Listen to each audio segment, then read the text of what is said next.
was a store ransacked by some unruly juveniles. I guess they call themselves having fun, but to the taxpayer and the people that are, paying for this, for their mischief, it is not fun. We had a couple dozen cars stepped on, including my car.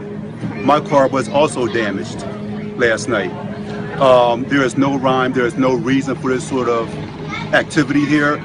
The juveniles in the city, they know better. I'm calling on for a night of peace, a night of calm, and I'm calling for our parents to take responsibility and control of their child, because if we deal with them tonight, it will not be in a very pleasant manner. All right, folks, joining us now is Colin Flaherty, award-winning reporter and author of Don't Make the Black Kids Angry, the hoax of black victimization and those who enable it. Good to see you. Welcome back to the show, sir. Oh, thanks, Steve. You write about you're almost a lone wolf out there. So many things, and with the Black Lives Matters movement, I thought it was natural to have you on to talk about all this. What we just saw, there was a police chief of Harrisburg, PA, but there are so many videos that you post about so many crimes involving black gangs of young kids rampaging through stores, whatever they call it these days, and doing things. But the point is, it goes unreported in the media for the most part. Why? Yeah, that was the point of that video. Yeah. It's not that it's just by itself, but Right. it's part of a recent pattern. Yes. We had stuff in Olympia, Washington, St. Louis, Atlanta, New York City, just in the last couple days. And it really goes against the narrative of the stories we see in the paper, right? Every day we pick up a paper and we read that black people are relentless victims of relentless white racism all the time, everywhere. That explains everything. When the facts show just the opposite is true. Well, okay, when you say just the opposite is true, for instance, the what do they call it? It used to be wilding, that I would think of the Central Park incident in New York. Now they're flash mobs, right? Mobs, a lot of instances of flash mobs that cause the kind of destruction this police chief was talking about, and they go through stores, they injure people, they beat people up.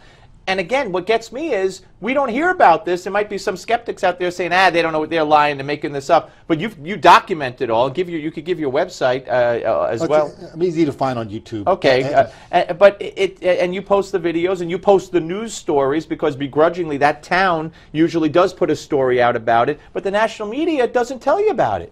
And even the town stories almost always, they're minimized, deny, excuse. They're generic, they're sanitized, yeah.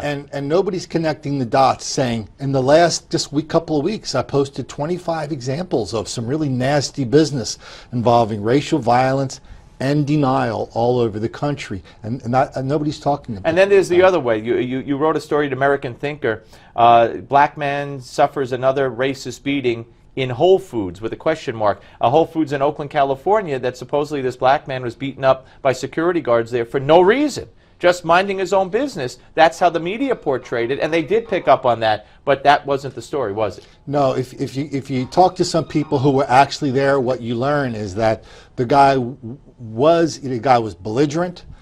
He was in a Whole Foods store. He was trying to buy cat food and other things with food stamps. They said, you can't do that. So he got belligerent with the cashier, with the store manager, spitting, threatening, taunting.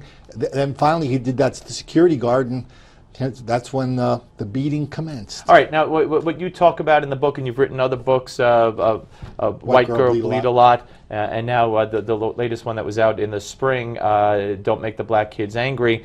What's the solution here? Where are we headed with this? And how when you look at Black Lives Matter, as you say, the narrative, the false narrative, first of all, it's built on a false narrative of hands up, don't shoot. That never happened. And they will tell you, as Joy Reid of MSNBC sat here the other day and defended Michael Brown and defended Trayvon Martin. It's like the world turned upside down. Even the Justice Department will not defend Michael Brown anymore. Whatever the solution is, I know two things about the solution. One, it begins with the truth. And two, let's acknowledge that every time somebody comes up with a new solution, they've already tried that 100 times in the last 5 years, and it never works. So why don't we just start telling the truth, that there's an enormous level of black on white crime, black on white racial hostility, black on Asian, black on gay, black on young, black on old, and people are just refusing to talk about it, and they're telling the wrong story, like the person from MSNBC did. And we know that blacks commit a disproportionate amount of the crime. So naturally, it's going to be black against black, or black against white, or black against Asian. So it is going to be against somebody. So it's just another way of saying it that you're saying it. But even then, they don't talk about the generalities. They only focus. They wait. The media waits for that crime where it's a white person involved against a black person. They ignore the others. Colin, great to see you. Colin Flaherty, ladies and gentlemen, he puts it out there, and check it out. He's YouTube. Check out Colin Flaherty 7-1-2. Up next, John McLaughlin, pollster. Don't go away. All right, folks, the national polls consistently showing Ben Carson at number 2 behind Donald Trump. And now you could get your copy of Ben Carson's book, One Nation, absolutely free. Call that number you see on your screen, 800-655-7567, or go to that website, newsmax.com/Ben. It's a great book, great chance to get it for free.